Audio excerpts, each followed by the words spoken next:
ঈদের আগে বেতন বোনাস, ঈদের আগে বেতন বোনাস, দুনিয়ার মজদুর শ্রমিকের সংগ্রাম। এই কোরবানির ঈদ আমাদের শ্রমিকদের ভাগ্যে নেই।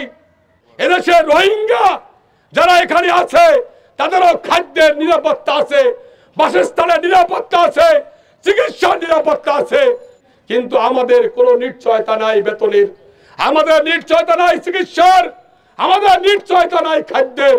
আমরা পরিবার পরিজনের টেলিফোন পেলে আমরা লজ্জায় কথা বলতে পারি না।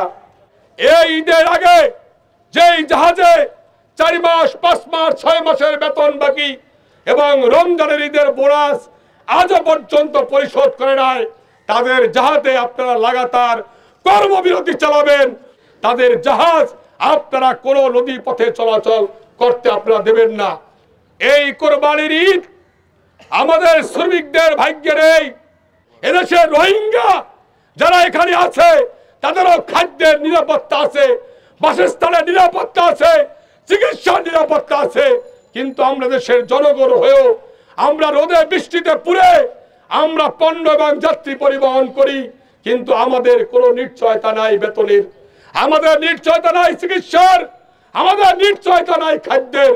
আমরা পরিবার পরিজনের টেলিফোন পেলে আমরা লজ্জায় কথা বলতে পারি না।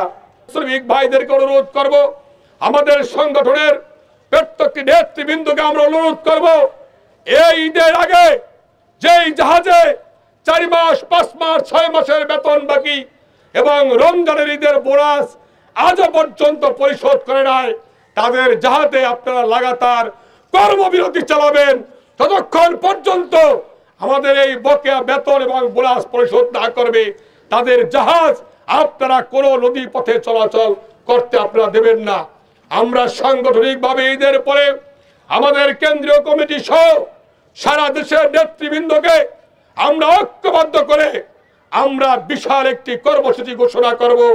যারা শীতলক্ষ্যা, বুড়িগঙ্গা, মেঘনার পারে, কর্ণফুলীর পারে হাজার হাজার কোটি টাকা মূল্যে যারা বিভিন্ন ফ্যাক্টরি ইন্ডাস্ট্রিজ করেছেন নদী দখল করে, তারা শ্রমিকের বেতন যখন দেওয়ার সময় আছে তখনই তাদের মুখের দিকে তাকানো যায় না। আমরা গরিব হয়ে একটি অভিশপ্ত জীবনযাপন নৌ সেক্টরের শ্রমিকরা করছে। নৌপথে বেপরোয়া সন্ত্রাসী কর্মকাণ্ড, নদী দখল দূষণ প্রকাশ্যে হচ্ছে। প্রশাসন নীরব ভূমিকা পালন করে। বিভিন্ন নৌযানের শ্রমিকদেরকে বলবো, আসুন আমরা ঐক্যবদ্ধ হয়ে আমাদের নিজেদের দাবি আদায়ের জন্য আমরা সংগঠিত হই।